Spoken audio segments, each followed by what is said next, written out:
우리가 인생을 살아가다 보면 원치 않게도 악한 일을 만나고 또한 억울한 상황에 처할 때가 있습니다. 그런데 우리가 마음 같아서는 늘 평안하고 은혜로운 길만 걸어가고 싶지만 그것은 현실은 그렇지가 않죠. 호락호락하지 않습니다. 어떤 때는 날 잘 모르는 사람이 나를 괴롭히기도 하고 또 때로는 가까운 이가 나를 힘들게 할 때도 있습니다. 또 어떤 순간은 상황 자체가 나를 시험하는 악한 환경으로 다가오기도 합니다. 그래서 평소에는 의연한 모습을 보이던 사람이 어느 날 갑자기 화를 참지 못해서 인간관계를 깨트리기도 하죠. 그리고 평소에는 거룩을 지키던 사람이 어느 순간 작은 유혹을 이기지 못해서 삶이 흔들리는 위기의 순간들을 우리는 볼 수가 있습니다. 그런데 우리는 이렇게 위기라고 하면 바깥에서 오는 문제를 떠올리게 됩니다. 경제적인 위기, 건강의 위기, 관계의 위기들을 말이죠. 그러나 성경에서는 우리에게 외부의 문제보다 더 무서운 것은 영혼의 위기라고 말씀합니다. 영혼이 약해지면 아주 작은 시험에도 무너지고 마음이 흔들리면 평소에는 아무렇지 않게 지나쳤던 그 말들이 상처로 다가오게 되고 믿음이 약해지면 아주 작은 유혹에도 쉽게 굴복하게 됩니다. 다윗이 바로 이런 상황에 있었습니다. 우리가 함께 읽은 시편 141편은 다윗이 사울에게 쫓기면서 엔게디 광야 동굴에 숨어 있을 때 지었다고 전해집니다. 사울 왕이 군사들을 다 풀어서 다윗을 죽이려고 혈안이 되어서 찾았었죠. 그래서 수백 명이 다윗을 포위하고 이제 다윗의 목을 점점 조여오고 있는 상황이었습니다. 그때 다윗이 동굴 안에서 무엇을 했을까요? 수백 명이 자기의 목숨을 노리고 다가올 때 그 다윗은 무엇을 하고 있었을까요? 성경은 다윗이 저 원수들을 죽여달라는 기도보다는 자기 입술과 마음을 지켜달라는 기도를 먼저 올렸다고 기록하고 있습니다. 이것이 오늘 우리가 주목해야 할 점입니다. 성도 여러분, 여러분은 혹시 억울한 말을 들어본 적이 있으십니까? 여기 있으신 분들은 다 한 번쯤은 억울한 상황을 처해 보셨을 겁니다. 내 마음은 그런 뜻이 아니었는데 전혀 아니었는데 상대방은 오해를 하고 나를 모함하는 경우가 덜어 있습니다. 그리고 살다 보면 우리는 악한 사람을 만나게 됩니다. 나를 괴롭히는 사람, 내 뒤에서 흉을 보고 그리고 억울하게 만들고 내 노력을 빼앗아가는 사람을 만나게 됩니다. 또는 악한 상황을 만나기도 하죠. 이렇게 억울한 일, 부당한 일, 내 잘못이 아닌데도 피해를 보는 일들이 우리에게는 찾아옵니다. 저도 종종 이런 경험을 합니다. 어떤 때는 선한 의도로 했던 일이 남에게는 오해를 사기도 하고 그리고 누군가의 아무렇지 않게 던진 말 한마디 때문에 저는 마음의 깊은 상처를 받을 때도 있습니다. 근데 저 같은 경우는 이럴 때 참 억울한 것 같아요. 가만히 있자니 내가 바보가 되는 것 같고 근데 반대로 맞서 싸우자니 또 내 마음이 더 상하는 것 같고 이런 순간 여러분은 어떻게 반응하십니까? 이럴 때 어떤 사람은 즉각적으로 화를 내고 똑같이 대갚아 주려고 하는 사람이 있습니다. 저 사람이 나한테 이렇게 했으니까 나도 똑같이 돌려주겠다. 나도 더 이상 참지 않을 거야. 받은 만큼 갚아주고 말겠다. 라면서 분노로 맞받아치기도 합니다. 지금 우리가 살고 있는 현대사회를 보십시오. 길을 가다가도 작은 시비에도 분노를 참지 못해서 폭력으로 이어지는 사건들을 우리는 너무도 자주 접합니다. 가만 보면 뉴스에 나오는 그 분노 범죄의 상당수가 사실은 작은 오해와 억울함에서 시작된 것들입니다. 이 억울함을 해결하지 못한 채 마음이 악에 기울어져 버리면 결국 죄를 짓게 됩니다. 이렇게 분노가 치밀어 오르고 억울함이 폭발하면서 우리 안에 입술과 마음이 흔들리기 시작하는 것이죠. 그런데 그럴 때 사탄은 더욱더 교묘하게 속삭입니다. 너도 똑같이 해. 너도 똑같이 갚아줘. 너도 저들처럼 살아. 라고 말이죠. 그런데 다윗은 오늘 말씀에서 이렇게 기도하고 있습니다. 3절과 4절 말씀인데 우리 함께 한 목소리로 읽어보겠습니다. 시작. 여호와여 내 입에 파수꾼을 세우시고 내 입술의 문을 지키소서. 내 마음이 악한 일에 기울어 죄악을 행하는 자들과 함께 악을 행하지 말게 하시며 그들의 진수성찬을 먹지 말게 하소서. 아멘. 여기서 진수성찬이라는 말이 나오죠. 근데 여기서 진수성찬이라는 것은 단순히 우리가 알고 있는 상다리가 부러지게 차려진 음식들을 이야기하고 있는 것이 아닙니다.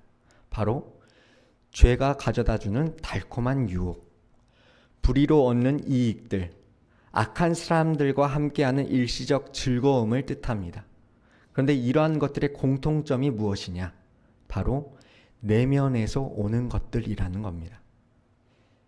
이처럼 다윗은 외부의 위협보다도 자기 안의 마음과 입술이 흔들리는 것을 더 두려워했습니다.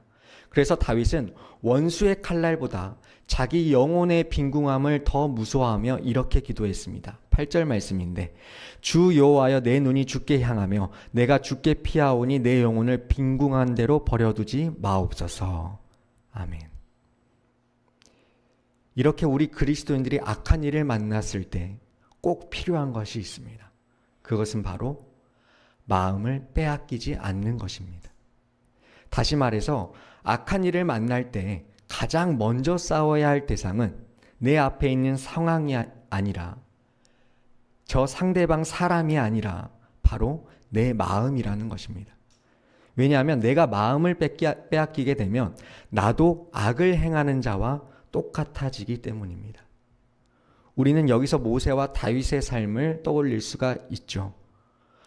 모세 어떻습니까? 모세는 애굽 사람과 히브리 사람이 싸우는 모습을 보고 분노에 휘말려서 결국 애굽 사람을 죽이고 맙니다. 이것은 그가 마음을 빼앗겼다는 것이죠. 분노의 마음을 빼앗겼다는 겁니다. 반면 다윗은 어떻습니까? 다윗은 사울에게 쫓겨서 죽음의 위기 속에서도 또한 사울을 2번이나 죽일 수 있는 기회가 있었음에도 불구하고 하나님의 뜻을 따라 그를 살려주었습니다. 모세와 달리 다윗은 마음을 악에 빼앗기지 않았던 것입니다. 그런데 성도 여러분, 우리도 그렇습니다. 우리가 겪는 어려움과 유혹도 이와 같습니다. 나를 억울하게 만드는 일, 내 자존심을 건드리는 사람, 때로는 나를 오해하는 시선들, 이런 것들이 우리 마음을 빼앗길 때가 많습니다. 그런데 우리가 이렇게 억울하고 분노할 때 마음을 다스리지 못하면 우리의 마음은 악에 기울어지고 맙니다. 원수의 유혹 앞에서 그들의 진수성찬을 탐하게 된다는 것이죠. 눈앞에 놓인 달콤한 제안들, 그리고 세상의 성공과 쾌락의 마음이 쏠리고 맙니다. 그래서 다윗은 이렇게 기도했습니다. 3절 말씀을 다시 한번 읽어보겠습니다. 시작. 여호와여 내 입에 파수꾼을 세우시고 내 입술의 문을 지키소서. 아멘. 성도 여러분, 우리도 이 고백을 할 수 있어야 합니다. 주님, 제 마음이 악에 빼앗기지 않게 하여 주시옵소서. 억울한 일을 당해도 분노할 수밖에 없는 상황과 맞닥뜨릴지라도 제 마음이 주님께 향하게 하여 주시옵소서. 오늘 우리도 이와 같은 기도를 드려야 합니다. 그래서 잠언 기자도 잠언 4장 23절에서 이렇게 말합니다. 모든 지킬 만한 것 중에 더욱 너의 마음을 지키라. 생명의 근원이 이에서 남이니라. 아멘. 이 말씀은 마음은 생명의 출발점이라는 것입니다. 우리가 살아가면서 어떠한 선택을 하든 간에 그 출발은 마음이라는 것이죠. 그래서 하나님은 우리의 상황보다는 마음을 보신다고 말씀합니다. 악한 상황 속에서도 믿음의 마음을 지키는 자를 하나님은 높이시고 평안한 상황 속에서도 교만하고 악한 마음을 가진 자는 낮추십니다. 어떤 한 상담학자가 이런 말을 했습니다. 사람이 가장 후회하는 말은 하고 싶은데 못한 말이 아니라 하지 말았어야 할 말을 해버린 것이다. 분노에 사로잡혀서 던진 말, 순간의 감정으로 내뱉은 말이 사람을 무너뜨리고 관계를 파괴하고 심지어는 우리의 신앙까지도 흔들어 버릴 수 있습니다. 그래서 다윗은 입술 앞에 파수꾼을 세워달라고 기도했던 것입니다. 그래서 우리가 악한 일을 만났을 때 조심해야 할 것은 악한 사람에게 나도 똑같이 악하게 대하지 않도록 하는 것입니다. 그런데 구약 성경에 보게 되면 하나님은 이에는 이, 눈에는 눈으로 대하라고 하셨죠. 그러다 보니까 받은 대로 갚고 준 대로 받는다는 이 생각이 그 시대에는 지배적이었습니다. 그런데 예수님께서 이 세상에 오셔서 말씀하셨죠. 누가 너더러 오리를 가자고 하면 십리를 가고 누가 너더러 겉옷을 달라고 하면 속옷까지 주라고 하셨습니다. 이것은 받은 대로 갚고 준 대로 받는다는 구약의 말씀을 재해석해 주는 말씀입니다. 그래서 우리는 당한 대로 갚아서는 안 됩니다. 그리고 우리의 마음을 빼앗기지 않기를 원합니다. 우리가 악한 일을 만날 때 먼저 마음을 지키는 자가 되기를 소망합니다. 내 마음이 흔들리지 않게, 악을 악으로 갚지 않게, 오히려 하나님 앞에 더욱 의롭고 정직하게 반응하는 자가 되시길 바랍니다. 그것이 바로 다윗이 악한 일을 만났을 때 보여준 첫 번째 길이자 하나님이 기뻐하신 승리의 길인 줄 믿습니다. 그런데 우리가 악한 일을 만났을 때 이렇게 마음을 지키는 것은 좀처럼 쉬운 일이 아니죠. 왜냐하면 우리의 마음은 쉽게 흔들리게 되어 있고 우리의 감정은 순간에 무너질 수도 있기 때문입니다. 그렇다면 어떻게 해야지 우리의 마음을 끝까지 붙들 수 있을까요? 그것은 바로 기도입니다. 오늘 말씀에서 다윗은 마음이 악한 일에 빼앗기지 않게 해달라고 말한 뒤에 곧바로 기도의 자리로 자신을 이끕니다. 5절에서 이렇게 고백하는데 함께 읽어보겠습니다. 시작. 의인이 나를 칠지라도 은혜로 여기며 책망할지라도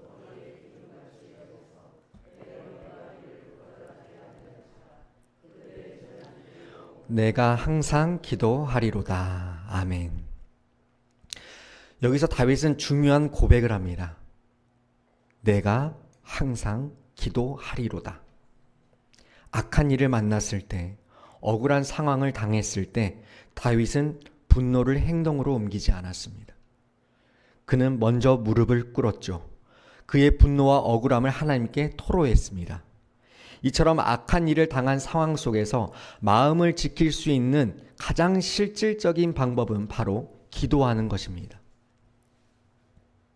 성도 여러분, 여러분은 흔히 분노가 치밀어 오를 때 어떻게 하십니까? 어떤 분들은 폭발하듯 말로 터뜨리기도 하죠. 입에 담을 수 없는 상스러운 말을 내뱉으면서 나의 분노를 표출합니다. 그리고 어떤 사람은 얼굴이 울그락불그락해지면서 감정이 표정에 다 드러나고요. 또 어떤 사람은 마음에 담아두었다가 한 번에 뻥 하고 원망과 불평을 터뜨리게 되어 있습니다. 그러나 오늘 말씀에서 다윗은 달랐습니다. 다윗은 자기의 분노를 기도로 바꾸었습니다. 옛말에 이런 속담이 있죠. 3번 참으면 살인도 면한다. 그런데 이건 옛말이고 요즘에는 이렇게 말한다고 합니다. 3번 참으면 호구된다. 네. 둘 다 같은 의미죠. 그만큼 참는 게 어렵다라는 것이죠. 3번만 참아도 많이 참은 거라는 겁니다. 이렇게 인간적인 인내만으로는 우리가 오래 참을 수가 없다는 말입니다. 우리가 참으면 참을수록 분노는 더 커지게 되어 있고 우리가 받은 상처는 더 깊어지게 되어 있습니다.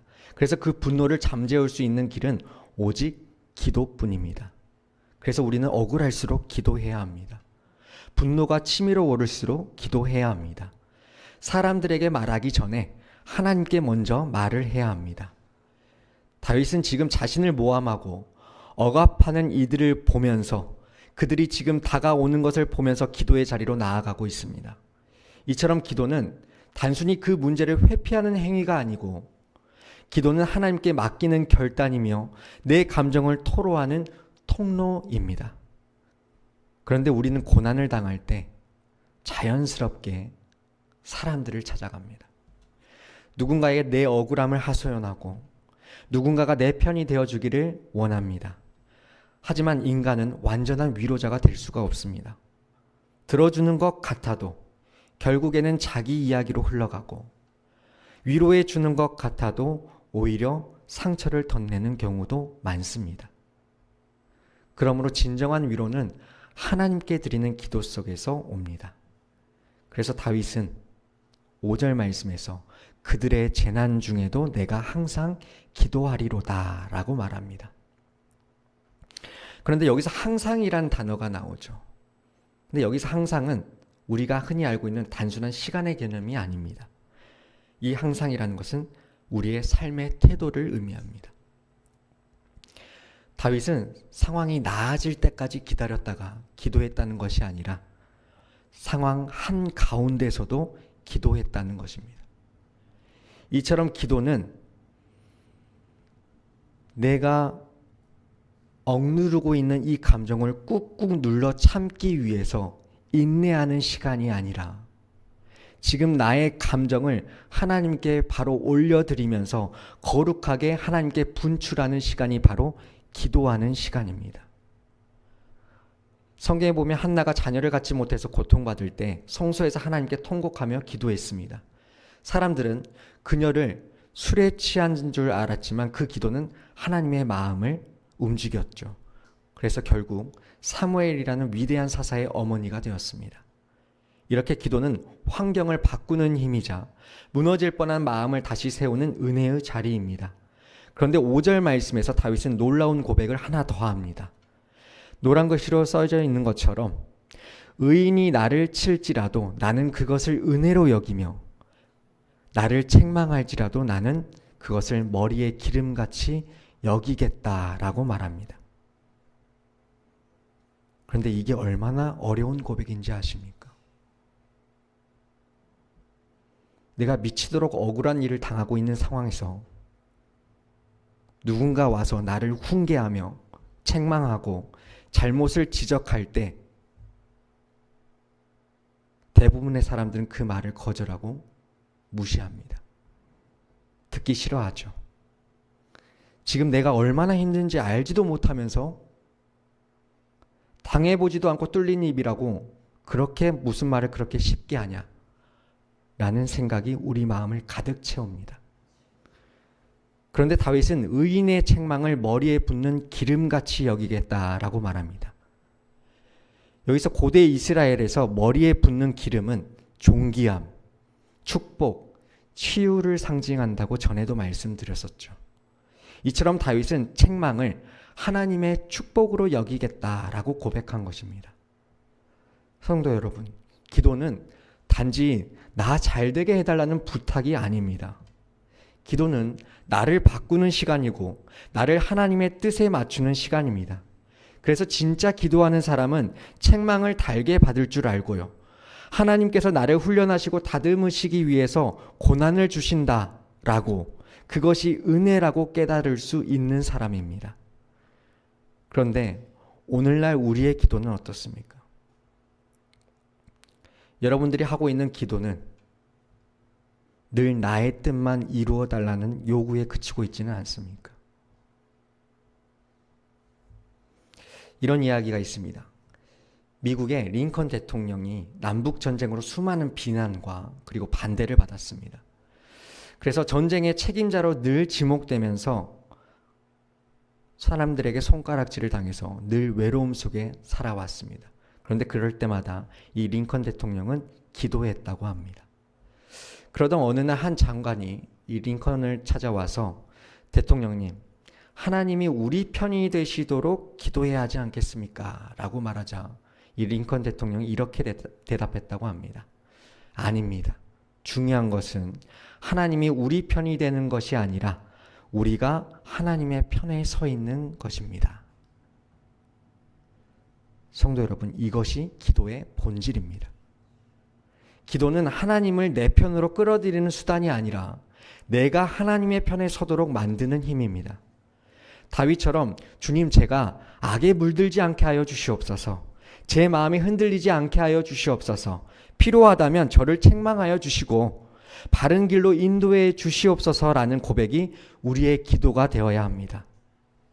기도하지 않으면 우리는 책망에 분노하고 권면에 상처받을 수밖에 없습니다. 그러나 기도하는 사람은 그 책망을 통해서 자기를 돌아보게 되고 자기의 감정보다는 하나님의 뜻을 먼저 생각하게 됩니다. 사랑하는 성도 여러분, 기도는 억울함을 씻어내는 통로이고요. 기도는 억울함 속에서 내가 무너지지 않도록 하나님이 주시는 힘으로 마음을 다시 세우는 시간입니다.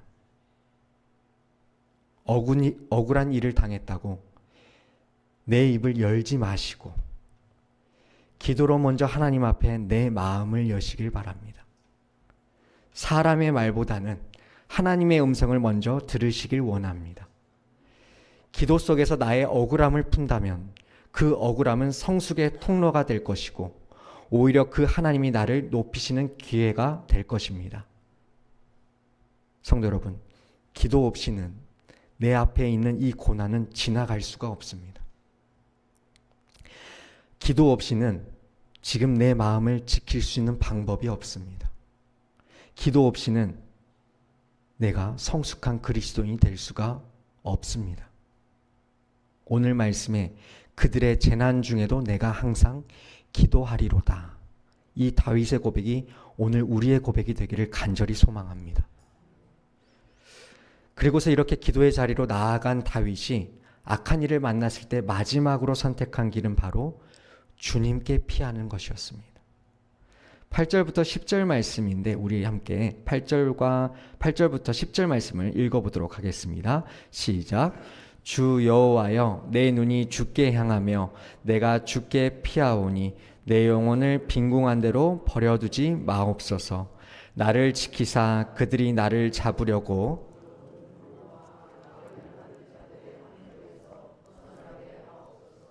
악인은 자기 그물에 걸리게 하시고 나만은 온전히 면하게 하소서. 아멘.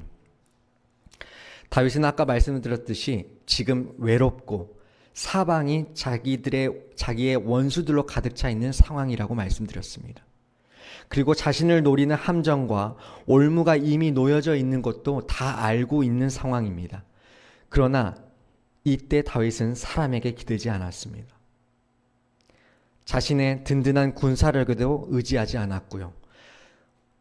자신이 갖고 있는 지식에도 의지하지 않았습니다. 오직 눈을 들어서 하나님만을 바라보았습니다.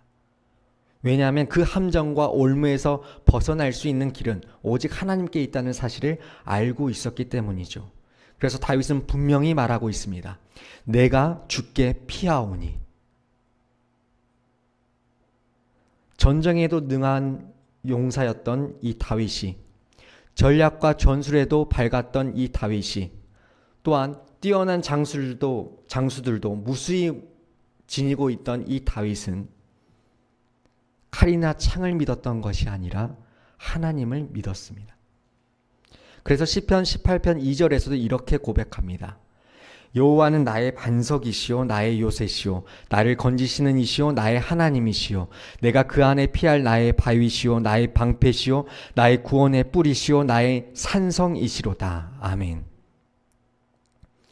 다윗에게 있어서 하나님은 단순한 종교적인 위안이 아니라 실제적인 피난처였다는 것입니다. 그런데 우리도 마찬가지입니다. 오늘 우리의 삶에도 악인의 올무가 있습니다. 물질의 유혹, 명예의 덫, 죄의 함정들이 끊임없이 우리를 붙잡으려고 합니다. 그러나 그럴 때 주님께 피하는 자는 주님께서 지켜주십니다. 세상은 우리를 속이려 하지만 주님께서는 우리의 영혼을 붙드시고 끝내 그 원수의 꾀를 무너뜨려 주시기 때문입니다. 우리가 사람을 의지하면 실망하게 되어 있고 돈을 의지하게 되면 불안할 수밖에 없습니다. 그러나 우리의 영원한 요새요 피난처가 되시는 그 주님을 의지할 때 우리가 그 주님 곁으로 피했을 때는 우리가 그 위기와 시험 가운데서 벗어나고 구원받을 수 있다는 것입니다. 그리고 8절을 자세히 보게 되면 다윗의 참 인상 깊은 고백이 있습니다. 노란 글씨로 되어 있듯이 내 영혼을 빈궁한 대로 버려두지 마옵소서 라고 고백합니다. 여기서 빈궁하다는 말은 단순히 물질의 가난을 말하는 것이 아니라 영적인 빈곤을 말하고 있습니다. 다시 말해서 이 기도는 주님, 제 영혼이 힘을 잃고 죄에 무기력하게 끌려가도록 제발 절 버려두지 마옵소서라는 간절한 기도입니다. 성도 여러분, 우리가 가장 두려워해야 할 것은 물질의 부족도 아니고요, 환경의 어려움도 아닙니다. 우리는 가장 무서워해야 할 것은 바로 영혼의 빈곤입니다. 물질은 부족해도 다시 채울 수 있지만 영혼이 메말라 버리면 작은 유혹에도 넘어지고 사소한 시험에도 흔들리게 됩니다. 이 영혼은 우리의 힘으로 절대 채울 수가 없습니다. 그러므로 우리는 날마다 주님께 피하며 우리의 영혼을 지켜야 합니다. 그런데 우리가 문제가 생겼을 때 두려워하는 이유는 그 문제가 커서, 그 문제가 내가 감당하기 어려울 정도로 커서 두려워하는 것만은 아닙니다. 문제가 크고 작은 걸 떠나서 이 문제 때문에, 이 문제 너머에 있는 하나님이 보이지 않기 때문에 우리는 두려워하는 것입니다. 그런데 아무리 함정이 깊고 그물이 촘촘하더라도 하나님이 나와 함께 하신다면 나는 그 함정에 빠지지 않습니다. 그러나 아무리 모든 상황이 평안해 보여도 하나님이 나와 함께 하지 않으신다면 그 평안은 거짓된 안전일 뿐입니다. 그래서 다윗은 마지막으로 이렇게 고백합니다. 10절에서 악인은 자기 그물에 걸리게 하시고 나만은 온전히 면하게 하소서. 그런데 다윗은 이 기도를 마칠 때 악인은 망하게 해주시옵소서 라고 기도를 끝내지 않습니다. 그의 초점은 언제나 나는 온전히 면하게 하소서. 즉 자신이 하나님 안에서 거룩함을 지키고 싶다는 간절한 소망에 있었습니다. 사랑하는 성도 여러분, 오늘 이 시간 나의 모습을 돌아보길 원합니다. 나의 모습은 어떻습니까? 나는 요즘 억울하고 분하고 악한 일을 만났을 때 나의 입술과 마음을 지키는 기도를 드리고 있습니까? 혹시 저 사람만, 주님 저 인간만 좀 어떻게 해주시면 될 것 같은데, 하나님 이 상황만 바꿔주시면 제가 좀 살 것 같은데, 그렇게 상황의 변화만 구하고 있지는 않습니까? 성도 여러분, 우리가 악한 일을 당했을 때 악의 마음을 빼앗기지 마시기 바랍니다. 스스로 보복하려 하지 마시기 바랍니다. 억울함을 직접 풀려 하지 마시고 오직 하나님께 피하시길 원합니다. 억울함이 깊어질수록 기도의 자리로 피하시고 분노가 치밀어 오를수록 예배의 자리로 피하시기 바랍니다. 그럴 때 하나님은 우리를 함정과 올무에서 벗어나게 하시고 또한 악한 자의 손에서 온전히 건지실 것입니다. 내 눈이 주께 향하며 내가 주께 피하오니. 오늘 이 다윗의 고백이 오늘날 우리 모두의 고백이 되기를 주님의 이름으로 축원드립니다.